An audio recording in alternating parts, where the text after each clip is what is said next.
Hi friends, ಮಸ್ಕನ್ನಡ ಚಾನಲ್ಗೆ ಮತ್ತೊಮ್ಮೆ ಸ್ವಾಗತ. ಸಂಕಷ್ಟಹರ ಚತುರ್ಥಿ ಇಂದು ಇದೆ, ಅಲ್ಲದೆ ಶನಿವಾರ ಕೂಡ ಹೌದು. ಈ ಎರಡು ಒಂದೇ ದಿನ ಬಂದಿರೋದ್ರಿಂದ ಇದು ಒಂದು ಅದ್ಭುತ ದಿನ ಅಂತ ಹೇಳ್ಬೋದು. ಆದ್ದರಿಂದ ಏನು ಮಾಡಬೇಕಂದ್ರೆ ಮರೆತು ಹೋಗದೆ ಒಂದು ದೀಪವನ್ನು ಬೆಳಗಿಸ್ಬೇಕು. ಇಂತಹ ದೀಪ ಬೆಳಗಿಸೋದ್ರಿಂದ ನಿಮ್ಮ ಜಾತಕವೇ ಬದಲಾಗಬಹುದು. ಅದು ಕೂಡ 1 ಗಂಟೆಯಲ್ಲಿಯೇ ಬದಲಾಗುತ್ತೆ ಅಂತ ವೇದ ಪಂಡಿತರು ಹೇಳ್ತಾರೆ. ಶನಿವಾರದಂದು ಸಂಕಷ್ಟಹರ ಚತುರ್ಥಿ ಬರುವುದನ್ನು ಅತ್ಯಂತ ಪವಿತ್ರ ದಿನ ಅಂತ ಕರೀತಾರೆ. ಈ ದಿನವನ್ನು ಗಣಪತಿಯನ್ನು ಈ ರೀತಿಯಾಗಿ ಪೂಜೆ ಮಾಡಿದರೆ ಅತ್ಯುತ್ತಮ ಫಲ ನಿಮಗೆ ಸಿಗುತ್ತೆ.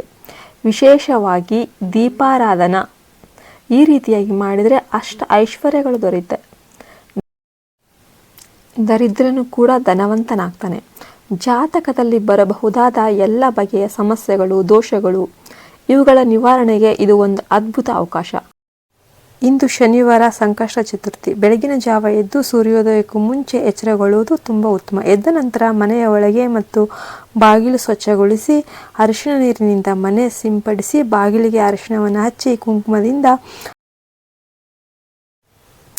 ಕುಂಕುಮವನ್ನು ಬಾಗಿಲಿಗೆ ಹಚ್ಚಿ ರಂಗೋಲಿ ಹಾಕಬೇಕು. ನಂತರ ಶುದ್ಧವಾಗಿ ಸ್ನಾನ ಮಾಡಿ ಶನಿ ದೋಷ, ರಾಹು, ಕೇತು ಪ್ರಭಾವಗಳಿಂದ ಮುಕ್ತಿಯಾಗಬೇಕೆಂದರೆ ಸ್ನಾನ ಮಾಡುವ ನೀರಿಗೆ ಸ್ವಲ್ಪ ಪಚ್ಚ ಕರ್ಪೂರ ಅಥವಾ ಸಾಮಾನ್ಯ ಕರ್ಪೂರ ಮತ್ತು ಚಿಟಿಕೆ ಅರಿಶಿನ ಪುಡಿನ ಹಾಕಿ ಸ್ನಾನ ಮಾಡಿ. ಇಂತಹ ನೀರು ಪವಿತ್ರ ಆಗುತ್ತೆ, ಶಕ್ತಿಯುತವಾಗಿರುತ್ತೆ.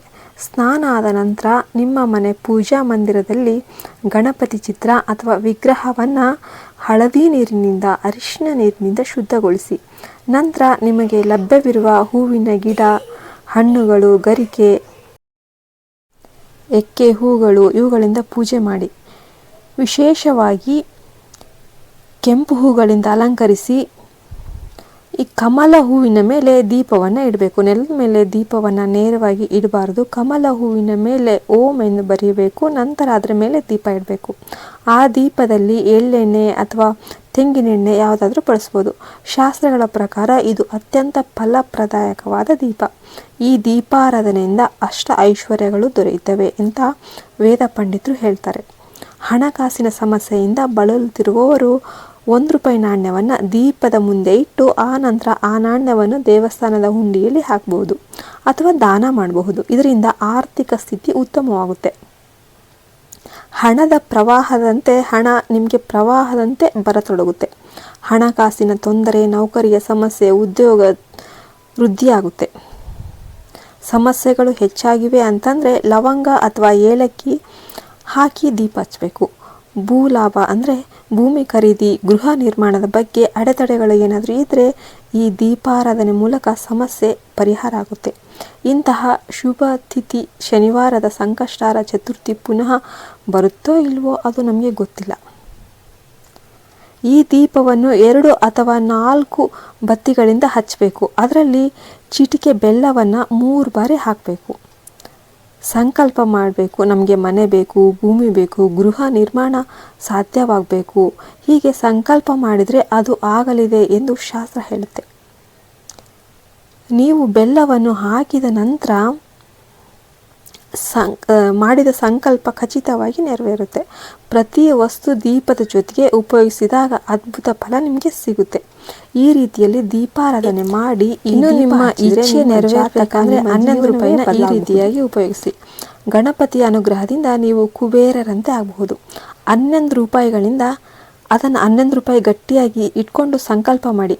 ನನಗೆ ಗೌರ್ಮೆಂಟ್ ಜಾಬ್ ಬೇಕು, ಪರೀಕ್ಷೆಯಲ್ಲಿ ಪಾಸ್ ಆಗಬೇಕು, ಇಂತಹ ಇಚ್ಛೆಗಳು ಏನಾದರೂ ಇದ್ದರೆ ಆ ಸಂಕಷ್ಟ ಚತುರ್ಥಿ ದಿನ ಮಾಡಿದ ಒಂದು ದೀಪಾರಾಧನೆ ಮೂಲಕ ಇದು ಗ್ಯಾರಂಟಿ ಸಾಧ್ಯವಾಗುತ್ತೆ. ದೇವರು ಕೇಳುತ್ತಿಲ್ಲ ಎಂದು ಎಷ್ಟು ಬೇಜಾರು ಆಗಿದ್ದರೆ, ಇತ್ತೀಚಿನ ಪ್ರಾರ್ಥನೆಗಳು ಎಲ್ಲ ನಾನು ಎಷ್ಟು ಕೇಳಿದರೂ ಫಲನೇ ಕೊಡ್ತಾ ಇಲ್ಲ ಅಂತ ಏನಾದರೂ ನಿಮಗೆ ಅನಿಸಿದರೆ ಅಂಥವರು ಈ ದಿನ ದೀಪಾರಾಧನೆ ಮಾಡಿ. ₹11 ನೈವೇದ್ಯ ರೂಪದಲ್ಲಿ ಪಾಯಸ ಮತ್ತು ಗರಿಕೆಯನ್ನು ಸಮರ್ಪಿಸಿ ಪೂಜೆ ಮಾಡಿ.